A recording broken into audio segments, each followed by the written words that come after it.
This episode is brought to you by Roundtable Group, the experts on experts.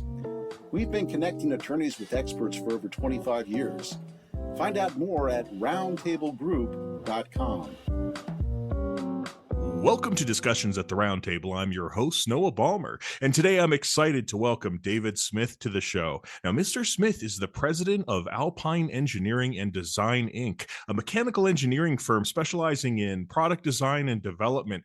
He's a licensed safety professional and a professional engineer, as well as holding multiple patents. Additionally, Mr. Smith is an experienced product liability and patent expert witness and holds both an MBA and MS in mechanical engineering from BYU. Mr. Smith, thank you so much for joining me here today at the Roundtable. Thanks, Noah. It's a pleasure to be here. Absolutely. Let's jump into it. With nearly 2 decades of experience in mechanical engineering, how did you first become involved in expert witnessing?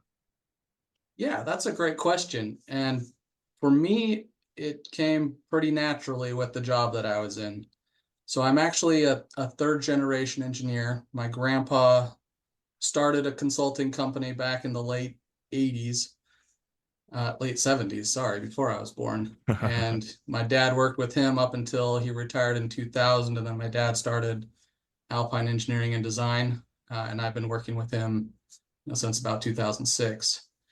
And, as part of that, we started out only doing design work in heavy equipment, garbage trucks, aerial lifts, dump trucks, trailers, scissor lifts. And because we had developed such an expertise in those areas, attorneys started to come and they first asked my grandpa if he would be an expert witness.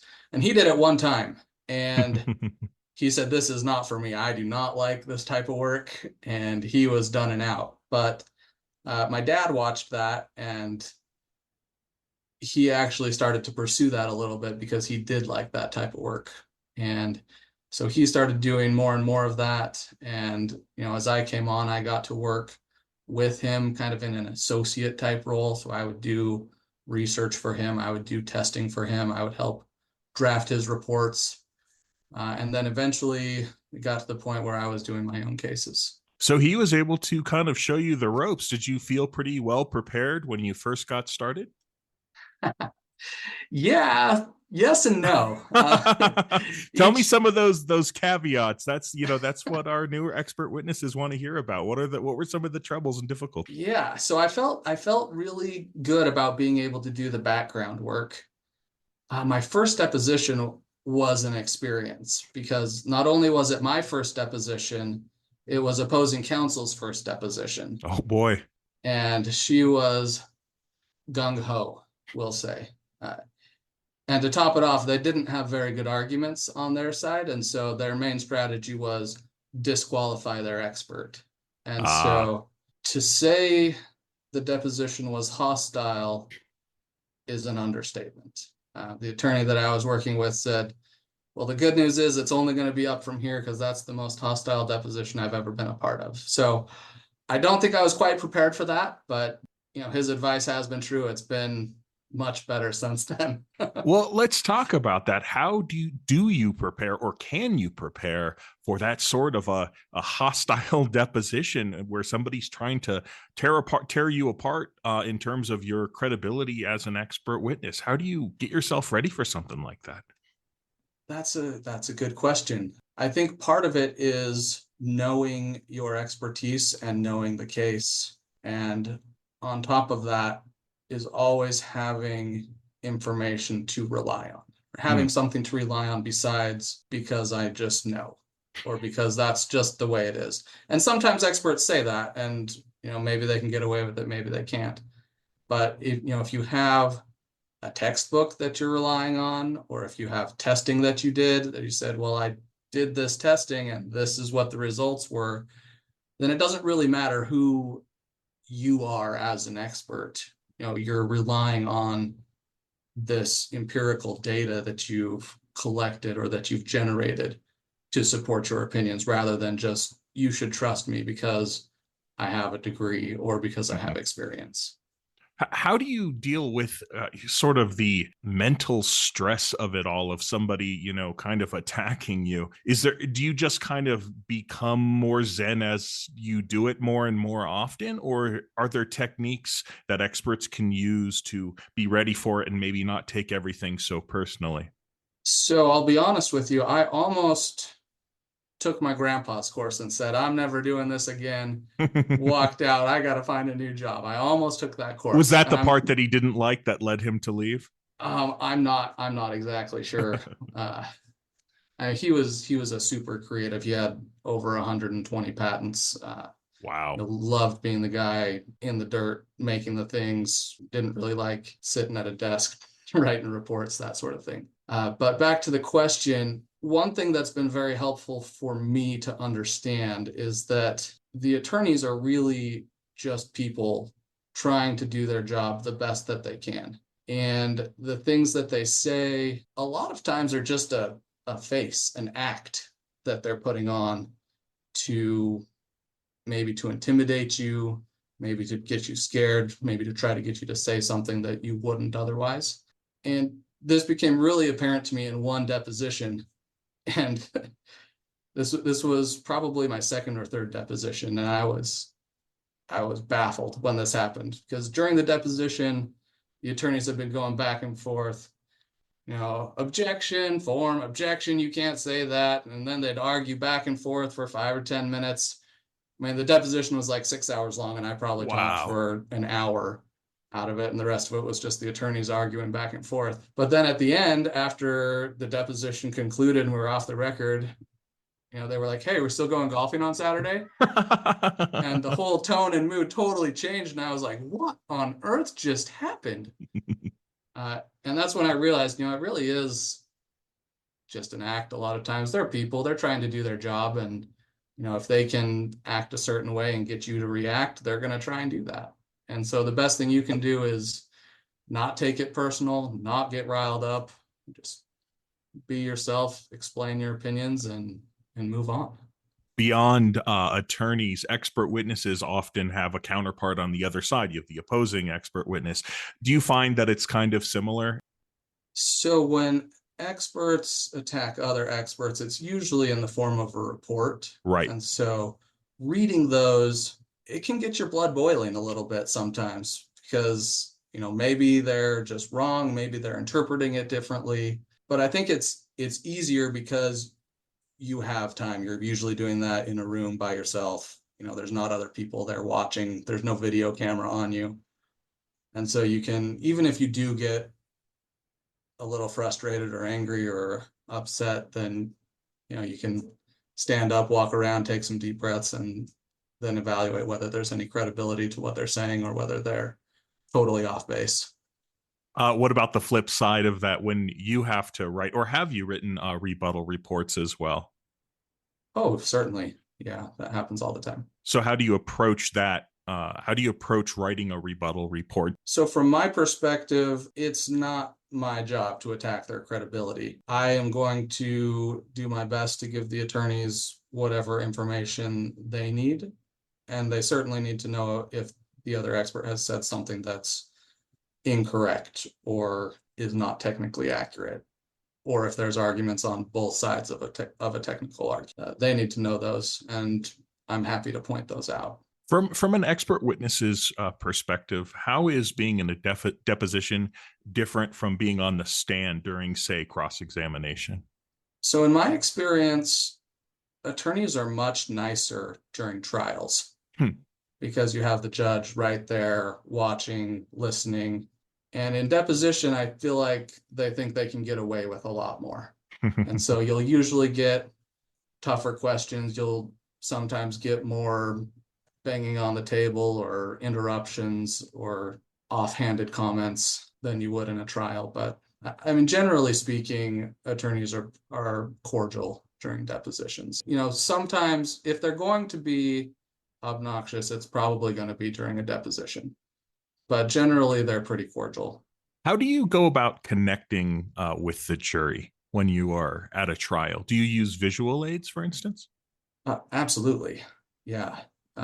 Visual aids, demonstratives, models. anything to grab their attention and to help them understand what really happened. And that's the question that I'm usually addressing. Sometimes there's safety issues, and technical arguments, but usually what the jury wants to know from the engineering expert is what really happened. Like, how did they get hurt? Like, what went so wrong that, this person lost their arm or, got crushed or whatever happened. And so being able to explain that or show that with, a video or an in-person test, those are all I found to be very effective ways of doing that.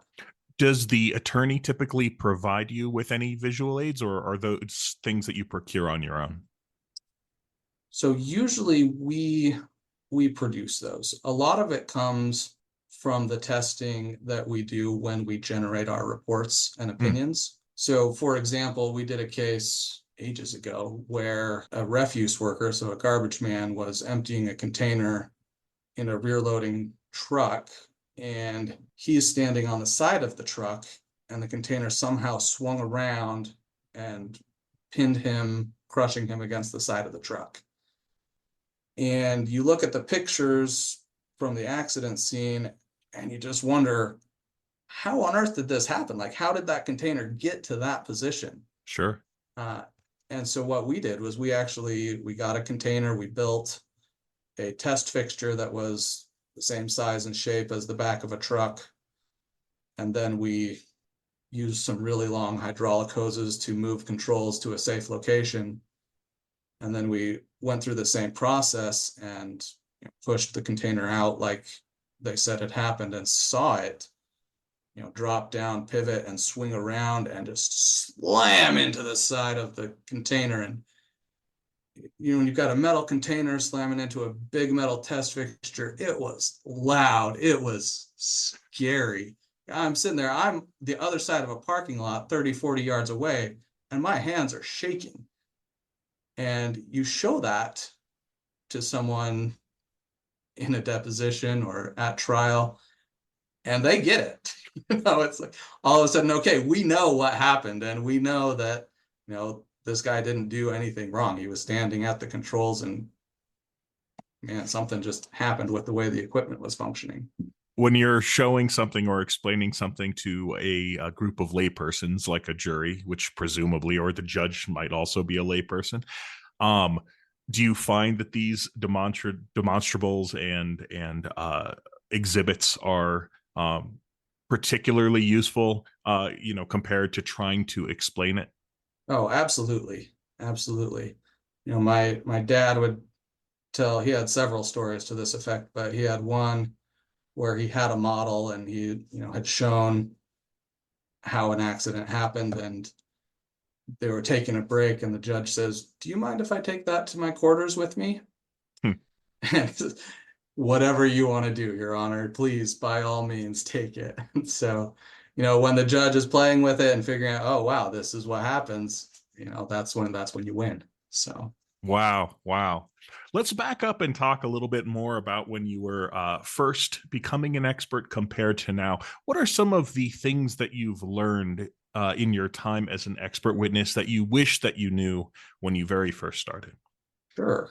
So the first thing is that your credibility is your most important asset. It's good to have education, it's good to have training, it's good to have degrees, but the most important thing is your credibility. The things that you say, the things that you write, the things that you do, the way you present yourself in general. So always protect that. It's not the expert's job to win the case, right? The expert's job is to present the technical information, whatever it may be. And I think a lot of experts, I've seen this happen a lot, is they stretch facts or present things that just aren't really realistic. And when that happens, it's really easy to just destroy their credibility. And in one trial that I was in, it was a bench trial, so there wasn't a jury, but the judge was there and he was making a decision. And the other expert had done a little demonstration the judge asked him, so you're saying that this demonstrates X, Y, and Z? And the expert says, yes, Your Honor. And the judge looks at him and goes, uh-huh. Kind of like, all right, well, I really don't believe that's the case. And then when his decision came out, the decision said, we find such and such an expert, not only unreliable, but uncredible, Wow. which, that case turned out very well for us. But that's the sort of thing you don't want judges saying about you. So what are the things that you can do to both establish and maintain that credibility? So that's a good question. So I think it comes back to staying in your lane. You don't want to be talking about things that you don't really know about, and you're not trying to win the case. Right. If there are facts that aren't favorable to your side's position, you don't have to say that didn't happen. You just say, yeah, that's what happened, or yes, that's true. And, there's one attorney explained it to me that, if a lawsuit was completely one-sided, it would settle. And so there's going to be two sides to every coin. And during a trial, each side is going to score some points. And so when you know that there are certain points that you're going to have to acquiesce or agree with, just doing that instead of trying to beat around the bush really builds and establishes your credibility. When you're first on the phone call, the initial phone call with the engaging attorney, I imagine that is part of that vetting process. They'll ask you those questions to get your opinion before hiring you. Is that the case? Sometimes. A lot of times when attorneys are bringing on an expert witness, they don't really know how the case is going to turn out. They don't have all the facts. They haven't done the inspection yet. And so usually when they present it to an expert at the very beginning, it does sound very one-sided because they're getting the story from their client. And so it sounds very one-sided. Sometimes, having familiarity with the type of equipment, you can say, well, this doesn't really add up, and here's why. And you can lay that out. And you can say, we can do testing and determine if it was X, Y, and Z, or are there any pictures that show that there's hydraulic fluid all over the site because the cylinder burst? You can ask those questions. And in my experience doing that, kind of asking those questions, looking a little bit deeper, shows the attorney that A, you know a little bit about this type of accident and this type of equipment, and B, shows that you know what to look for to determine whether or not the case should move forward. Sure. Beyond that, what are the things that make for a positive attorney-expert relationship? What are the things that experts can do, and frankly, lawyers can do as well, to kind of foster a productive engagement? So that's a great question, because some attorneys and some experts are really good at building relationships, and some attorneys and some experts really aren't. And so, try as you might, there's probably going to be some attorneys that view an expert just as a tool in their belt, and I'll call you when I need a piece of information, and otherwise I don't have time to talk to you. And that's okay, right? If that's the way they want to do it, that's fine. But and this goes back to what we talked about earlier, is that attorneys are just people. They're doing a job. And it's okay to take a couple minutes and talk about something outside of the immediate case. One experience that I had working with an attorney, we were actually on lunch break during a deposition, and she had just gotten a new lab puppy and was so excited about it and was missing her dog. And we talked for 45 minutes about our dogs, and we had a great time. Took our mind off the deposition a little bit, got to go back in focused. And as we were walking back, she said, sometimes I dread these lunches when we're doing expert depositions because they're just so awkward and it's hard to maintain a conversation. But this I really enjoyed. And, I've probably done 6 or 7 cases with her firm since that time, partly because of that, partly because the case turned out really well. But, treating them as people, having a personality, taking time to talk about things other than the case. I think those are all things that can help build those relationships. And all things being equal, do you prefer to work with a more engaged attorney? Do you find that aids in the probability of getting a positive verdict for the end client? I definitely prefer to be part of the team, or at least viewed in that way, right? Not just as, oh, hey, we need this opinion from this expert, call them up and have them, sign this declaration that we wrote. It's like, that's Sure. not really how I work, right? I like to be part of the team. I like to know what's going on. I like to have input into the case. And, sometimes the input is, hey, you guys really need to settle this case, or hey, you really need to drop this case because you're going to lose. The facts just aren't on your side, right? Sure. And I did one case like that where there was a trailer and it had a gross vehicle weight rating, which is the most a trailer's ever supposed to weigh completely loaded, right? And it was a horse trailer and it's supposed to hold 4 horses. And they had just problem after problem after problem with this trailer. And so we went and we weighed the trailer dry, no horses, no gear, anything. And the dry weight of the trailer was 300 pounds less than the GVWR. And so, Not a lot of 300-pound horses. well, not a lot. You can't put 4 horses and have all 4 horses and all their gear weigh less than 300 pounds. It just doesn't work. And so, I told the attorney, like, I don't know what you want me to say here. Like, I explained, I laid it out to him, and he's like, yeah, I get it. We're gonna go settle this one. So, sometimes the best advice an attorney can, or an expert can give is, you really don't have any good arguments here. You probably ought to go settle. Do you feel like you're typically brought in early enough in the process to be able to process all of the information that the attorney gives you, do any outside research that you need to do, form an opinion, or do you sometimes feel a little bit rushed? We have experienced both of those situations. So I always like it when we're brought in earlier. I had one case where, we were brought in very early when they were just starting to take depositions. They were just starting to do the discovery. And they said, hey, we're deposing, all the engineers that were involved in the development of this product. I said, what questions do you think we ought to ask them? This was a personal injury case where someone had gotten severely injured. And so I essentially went through my outline for risk assessment. And I said, I had him ask questions about every item that I would put into my report. And bless this engineer's heart, he answered all the questions honestly. And it made my report so good, so good.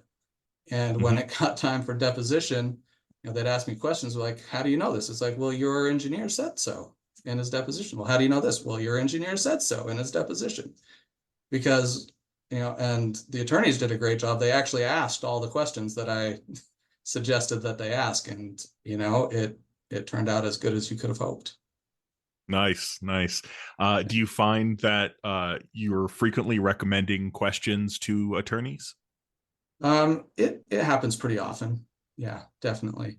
A lot of times when it comes to heavy equipment, they just don't know enough about it to get the right information. So, as an expert, being able to suggest the right questions to get the information, that you as the expert need and that the attorneys need, can be very helpful. Yeah. Sure. Let's talk about billing for a minute. Are there any specific terms that you like to have in your contracts? For instance, do you like to take a retainer? Do you do project rates, hourly? How do you structure your billing?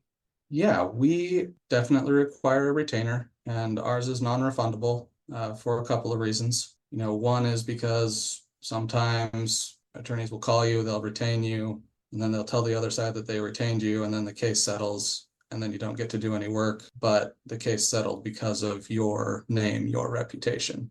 Sure. And so I think that is worth something. The other thing that we've seen happen, and this doesn't happen very often, but we have seen it happen, is that when there's a big lawsuit, one side often will go and retain all of the experts in that field so that the other side doesn't have anybody to testify for them. And that's fine, but they retain 20 experts and only have the intention of having one of them do any work. And so I don't care if I'm expert number 6. If I got my retainer, that's fine. But if I don't get a retainer and I'm retained by one side, then I can't do work for the other side. So I'd be conflicted out. Does an expert typically know if they're being held kind of in that fashion? And if so, is it ethical to take an engagement where you know you're just being held? I'm only aware of one time that has happened to me, and it was probably somewhat accidental that I found that out. Because there's a lot of cases where you get retained and then nothing ever happens. So we do have a retainer. We do bill hourly. We do have lines in our contract that say, if we're going to release a report, or if we're going to be deposed, or if we're going to testify in trial, we can't have any overdue invoices. Right, so you need to be paid up whatever's due before we do any of those things. The other one that's kind of interesting is, internally we call it the join the circus clause, right? And this comes back to those other cases where we get a call and it's like, hey, I need a report in a week. I kind of messed up. I thought this was going to settle. It didn't. And now I'm in a crunch. Can you help us? And so normally we like to say yes to helping attorneys. We like doing this sort of work. But when we get projects on such short deadlines and we already have work planned out for that week, if we're going to help, it's going to require often a significant amount of overtime. Sure. And so, there's a phrase that says, not my circus, not my monkeys. When someone brings you a problem that, isn't your problem. So with this part of our contract, it basically says if you bring us a project that has a report due in less than 10 working days, we can charge 1.5 times our normal rates. Sure. Until that first report is issued, and then it'll drop back down to normal rates. As a matter of course, do you typically have any issues getting paid on time? So our retention agreement specifies net 30 payment terms, so we should be paid 30 days after the invoice is received. And generally, we get paid on time. If we don't get paid on time, it's usually because the invoice got buried on a desk. It's not because they're not trying to pay us, but there have been a couple times where things get drawn out over several months, and sometimes we've worked with people to create payment plans when it turned out to be a big sum of money that they owed us. Sure. One general question, why is expert witnessing important? What do you find meaningful and fulfilling about being an expert witness? Yeah, that's a good question. And there's a lot of things that I like about it. I like being able to go out and look at equipment. I like putting the puzzle pieces together, finding the clues to figure out what happened. But at the end of the day, what's really fulfilling, and this isn't on every case, but sometimes there are cases where someone's trying to get money from someone that shouldn't be paying that money, or someone's trying to not pay someone money that I feel like they should be paid, or that reasonably they should be paid. Sure. And it's always sad when someone gets hurt, right? And sometimes that is the equipment manufacturer's fault, and sometimes it's not. So one instance, I was working on a case where an equipment operator, truck driver, had managed to run himself over with his own truck. As we did the research, the truck he was driving was in a very poor state of repair. And the company had put very strict conditions on the amount of work that they needed to get done each day. And so to do that, they were, the operators were using unsafe practices. And the kicker in this case was they had produced all the police body cam footage from 6 different officers that were at the scene. And I mean, it was like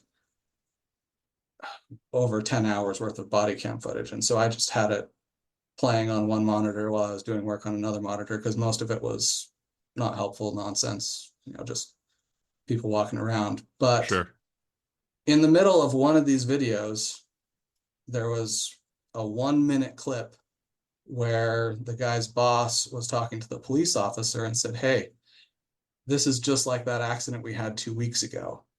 The one where it ran over a mailbox and into a field." And so, we can point out that, hey, this company not only were their trucks in a poor state of repair, but they knew that their operators were doing these unsafe things and they didn't do anything to fix it. Wow. And, because of that, because of the work that we put together and the attorneys did, the family was able to get compensated so that they could, live as comfortably as possible without the husband and father in their lives. And that to me is meaningful.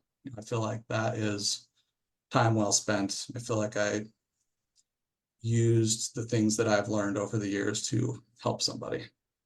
Absolutely. Absolutely. Wow. What a story. Before we wrap up, do you have any last advice for expert witnesses, and in particular, newer expert witnesses?